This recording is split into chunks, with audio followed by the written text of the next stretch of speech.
سعودی عرب کے اندر ایک بریگیڈ فوج پوری ہم نے بھیجی، اور یہ بھی سعودی عرب کی اندرونی سلامتی کے حوالے سے ہم نے وہاں پہ اپنا ایک رول پلے کیا۔ پاکستانی ٹرینرز اور انسٹرکٹرز نے سعودی فوج کو تربیت دی 1973 کے اندر چلے جائے۔ پھر ہم نے عرب اسرائیل جنگ کے دوران بھی ایک رول پلے کیا، اور اس وقت پاکستانی پائلٹ ہے فخر عالم خان، اس نے اسرائیلی جہاز مار گرایا، اور پھر بھی پاکستان کی بلے بلے ہوئی پوری دنیا میں۔ تو پاکستان نے اسرائیل کو اس سے پہلے بھی اس کی اوقات یاد کرائی ہے، یہ کو پہلی دفعہ نہیں ہو رہا۔ اچھا، پھر 1980 میں چلے جائیں، اس میں بھی ہم نے فوجی ٹرینرز بھیجے، اور وہاں پہ ہم نے ایک رول پلے کیا سعودی عرب کے اندر۔ 1982 میں چلے جائیں، پاکستان اور سعودی مشترکہ دفاعی معاہدہ ہوا، 82 کے اندر بھی یہ معاہدہ ہوا، ہزاروں پاکستانی وہاں پہ بھیجے گئے۔ 90 اور 91 میں پہلی خلیجی جنگ ہے، پاکستان نے 11,000 فوجی سعودی عرب بھیجے، اور ان فوجیوں نے سعودی سرحدوں اور اہم تنصیبات اور مختلف جگہ کا دفاع کیا۔ لیکن عراق کے خلاف جو جنگ تھی اس میں پاکستانی فوج نے حصہ نہیں لیا، یہ ہماری ایک پالیسی تھی۔ 2015 میں یمن جنگ میں دوبارہ سے پاکستان کے اوپر ایک ڈیمانڈ آئی، اور اس وقت کی گورنمنٹ نے اسمبلی کے اندر اس معاملے کو لے کے ایک ٹرکی طریقے سے اس کو کھیلنے کی کوشش کی، اور پاکستان نے فوج نہیں بھیجی۔ 2017 میں اسلامی ملٹری کاؤنٹر ٹیررزم کولیشن بنا، اس میں پھر پاکستانی ایک سابق army chief general Raheel Sharif کا جو اسلامی فوج کا ایک ڈھانچہ بنا، Islamic military counter terrorism coalition, اس کے سربراہ پاکستانی سابق آرمی چیف لگائے گئے۔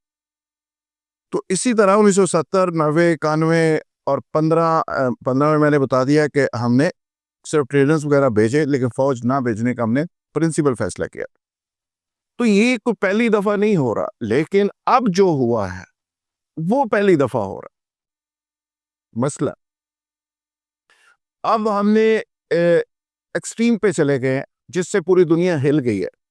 ایک تو اس کا پہلا پوائنٹ یہ ہے جو ہمارے وزیر دفاع نے کہہ دیا کہ پاکستان کا ایٹمی پروگرام، دنیا کی پہلی اسلامی سپر پاور پاکستان، اور اس کا ایک سیکیور اور زبردست ایٹمی پروگرام، وہ سعودی عرب کے لیے حاضر ہے۔ اب سعودی بالکل اسرائیل کے سر کے اوپر سعودی عرب کے اندر جب یہ مسائل لگیں گے، وہ مسائل جو پاکستان کے اندر ہیں ان سے اسرائیل ڈر رہا ہے۔ اور میں آپ کو خبر دیتا جاؤں کہ اسرائیل نے کئی دفعہ امریکن جا کے کانگریس میں کہا ہے، امریکن پینٹاگون میں کہا ہے کہ پاکستان پہ پریشر ڈالیں، پاکستان کا ایٹمی پروگرام تو خطرہ ہے ہی، پاکستان کا میزائل پروگرام ہمارے لیے بہت بڑا خطرہ ہے۔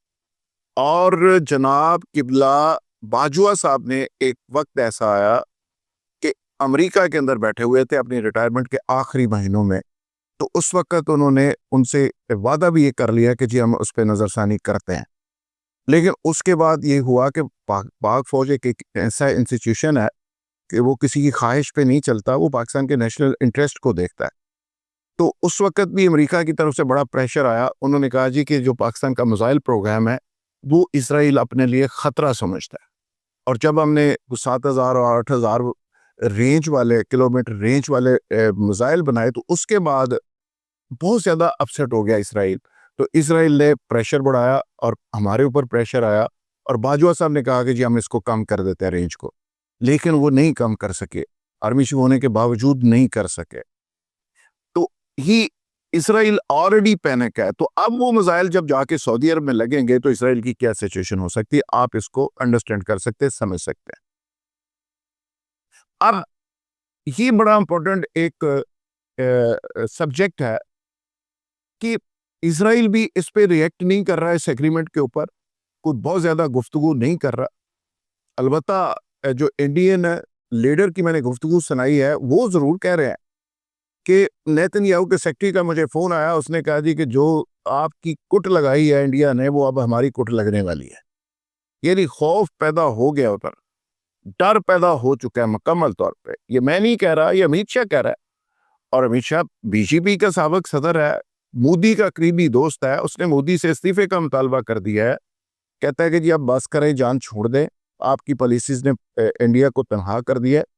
اچھا، اب اس پہ ہم بہت بات کر چکے کہ قطر کے اندر بھی پاکستان کے لیے اسپیس پیدا ہو رہی ہے، سعودی عرب کے اندر اسپیس پیدا ہو گئی، یو اے کے اندر بھی ہوگی، آنے والے دنوں میں مڈل ایسٹ کے اندر پاکستان کا ایک اچھا اسپیس پاکستان کے لیے پیدا ہوگا، جس پہ آپ افرادی قوت بھی بیچ سکتے ہیں، اسکلڈ لوگ بھی بیچ سکتے ہیں، وہاں سے آپ کو فائنینس بھی کیا جائے گا، پاکستان کے ایشوز کو بھی ایڈریس کیا جائے گا۔ یہ آنے والے دنوں کی کہانی ہے، یہ ہوگا، کیونکہ ہر ملک جو ہے اپنی اپنی سروائیول اور نیشنل انٹرسٹ کو دیکھتا ہے، تو پاکستان کو بھی دیکھنا چاہیے۔ اور یہ الگ کہانی ہے، میں اس طرف آ رہا ہوں جو دو چیزیں میں نے کہی ہیں کہ اسرائیل اور امریکہ نے ریئیکشن نہیں دیا، اس پہ میں آتا ہوں۔ پہلے میں یہ ایک نقطہ صرف آپ کے سامنے رکھ لوں کہ اب سوال سب سے زیادہ جو امپورٹنٹ سوال ہے وہ یہ ہے کہ جو سعودی عرب سے یا باہر سے یہ سیکیورٹی پرووائڈ کرنے کے عوض یا پاکستان کی خدمات کے عوض یا حرب کی پاسبانی کے لیے جو فائنینشیل سپورٹ ملے گی پاکستان کو، کیا وہ پاکستان کے اوپر خرچ ہوگی؟ کیا پاکستان کے خزانے میں لگے گی؟ کیا پاکستان خوشحال ہوگا؟ کیا پاکستان کا قرضہ اترے گا؟ یہ ملین ڈالر سوال ہے، یہ میں نہیں کر رہا، یہ پورے سوشل میڈیا پہ پوچھا جا رہا ہے۔ کیا یہ لوگوں کی جیبوں میں پیسے تو نہیں جائیں گے؟ میرا خیال ہے کہ یہ جیبوں میں نہیں جائیں گے، اور یہ پاکستان کے انفراسٹرکچر کے اوپر لگیں گے، پاکستان کے دفاع کے اوپر لگیں گے، پاکستان کے خزانے میں آئیں گے، اور پاکستان انہی چیزوں کی وجہ سے آگے جا کے خوشحال ہوگا۔ کیونکہ جب آپ کی سروائیول، آپ کے سٹیکس جڑ جاتے ہیں، سعودی عرب پاکستان کے ایک سٹیک ہولڈر ہو گیا نا۔ ایک تو میں نے ایٹمی پروگرام کا ذکر کیا کہ یہ جو بات وزیر دفاع نے کی ہے، اس نے نیندیں حرام کر دی ہیں سب کی، کہ پاکستان کا بڑا سوفسٹیکیٹڈ ایٹمی پروگرام ہے، یہ سعودی عرب اگر چلا گیا تو سعودی عرب اس کے بعد کہاں کھڑا ہوگا۔ دوسری جو امپورٹنٹ بات ہے وہ یہ ہے کہ سعودی عرب اور پاکستان نے جب لکھ لیا، آپس میں ایگریمنٹ کر لیا کہ جی ایک پہ حملہ، دونوں پہ حملہ تصور کیا جائے گا، تو اس کا مطلب ہے کہ سعودی عرب کا انڈیا کے ساتھ اب جو باہمی اشتراک ہے، جو بزنس ہے، جو کاروبار ہے، وہ اس طرح نہیں چل سکتا۔ اور یہ خبر آ رہی ہے کہ $100 بلین کا جو انڈیا کے اندر ریفائنری ایم بی ایس نے لگائی ہے، وہ بھی وہاں سے واپس آئے گی، اور پاکستان اس میں ٹرائی کر رہا ہے کہ وہ پاکستان میں شفٹ ہو جائے۔ اگر پاکستان میں شفٹ ہو جاتی ہے، آئل سعودی عرب اگر سستا دے دیتا ہے، ایران دے دیتا ہے، تو پاکستان اپنے پاؤں کے اوپر کھڑا ہو سکتا ہے، صرف ایک اس ایکٹ کی وجہ سے، صرف ایک ایکشن کی وجہ سے سعودی عرب پاکستان کو کھڑا کر سکتا ہے اپنے پاؤں کے اوپر، اور پاکستان دنیا میں ایک سپر پاور کا خواب پورا ہو سکتا ہے۔ اچھا، اس میں آگے چل کے جو امپورٹنٹ ایشو ہے اس کی طرف میں آتا ہوں کہ امریکہ بھی اس پہ خاموش ہے، اسرائیل بھی اس پہ خاموش ہے۔ اس پہ یہ کہا جا رہا ہے کہ 22 ستمبر کو ایم بی ایس محمد بن سلمان کوئی امپورٹنٹ اعلان کرنے والے ہیں۔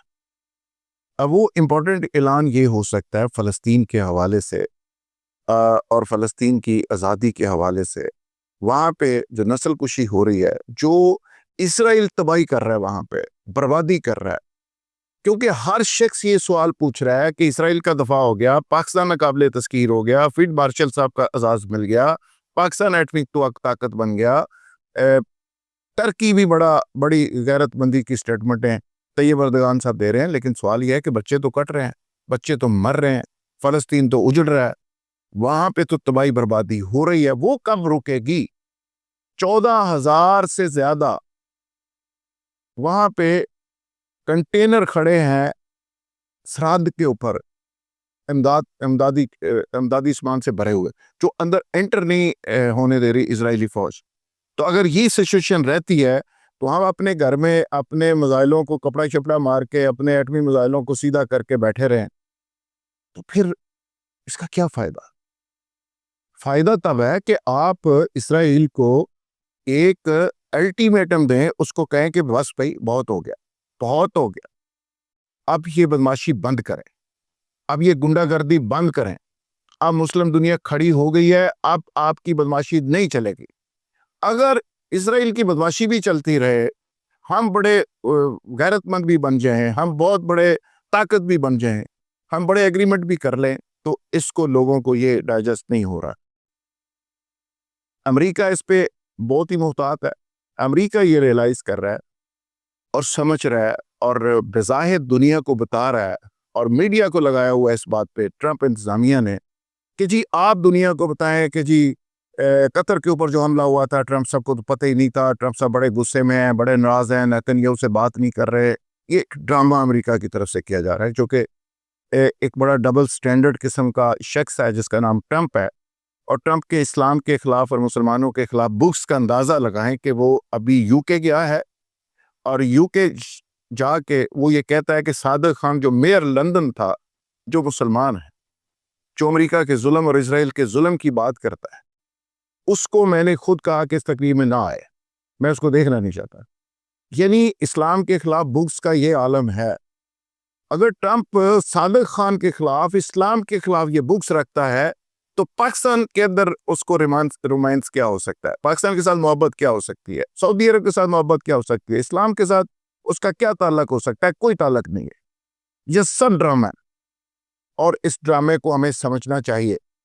اور امریکی میڈیا یہ بات بتا چکا کہ 50 منٹ پہلے نیتنیاہو نے بتا دیا تھا کہ میں حملہ کرنے والا ہوں قطر میں، اور ٹرمپ صاحب خاموش رہے. ٹرمپ صاحب نے کوئی ریئیکشن نہیں دیا. تو اب کیوں ایسا ہو رہا ہے؟ تو اس کا مطلب یہ ہے کہ ٹرمپ یہ ساری کہانی کا مرکزی کردار ہے، اور نیتنیاہو کے ساتھ ملا ہوا ہے، اور یہ مل کے مسلمانوں کے خلاف ایک گھیرا تنگ کرنے کی کوشش کر رہا ہے. اسی طرح اسرائیل بھی خاموش ہے، کوئی ریئیکشن نہیں دے رہا اس پہ. اسرائیل تو سمجھتا ہے کہ اگر میں نے ریئیکشن اس پہ دیا تو میری جو صورتحال ہو سکتی ہے، ایران ایک طرف سے پڑے گا، ایک طرف سے سعودی عرب پڑے گا، پھر دوسری طرف سے پاکستان مدد کرے گا، پھر چین اندر سے آ جائے گا.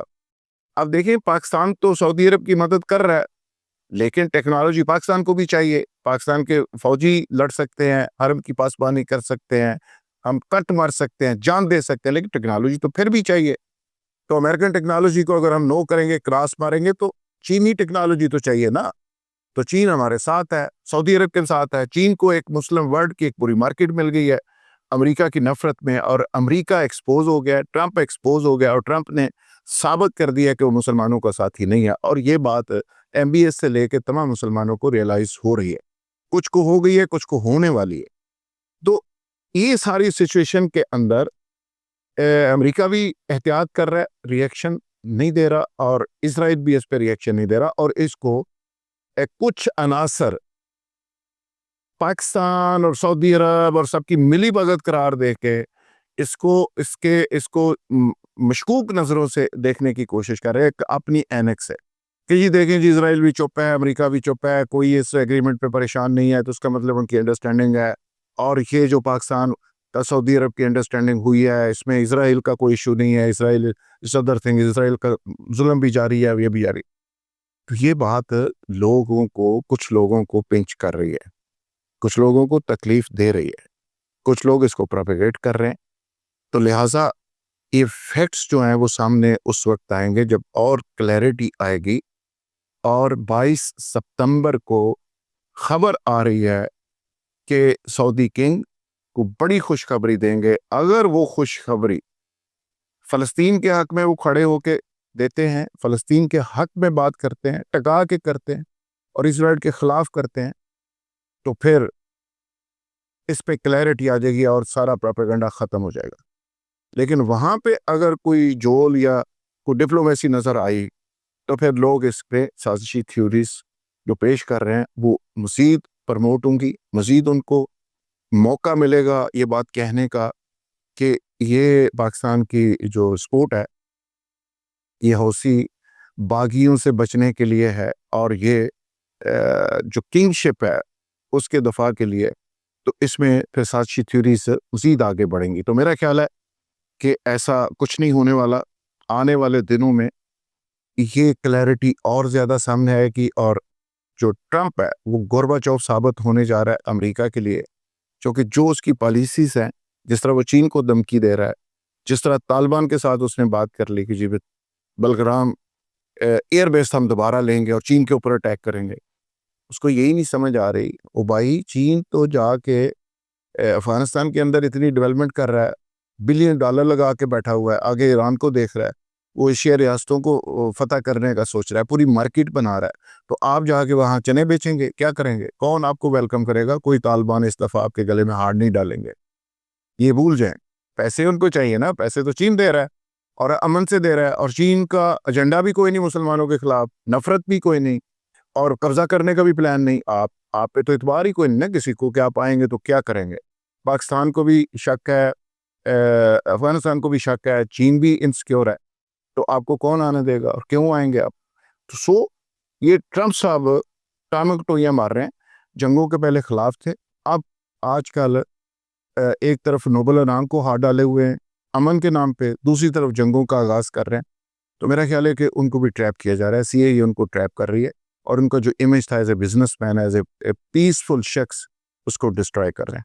بہت شکریہ ناظرین ویلاگ سننے کا, اس کو آگے سے ضرور شیئر کریں اور میرے چینل کو ضرور سبسکرائب کیجیے گا. بہت شکریہ, تھینک یو ویری مچ.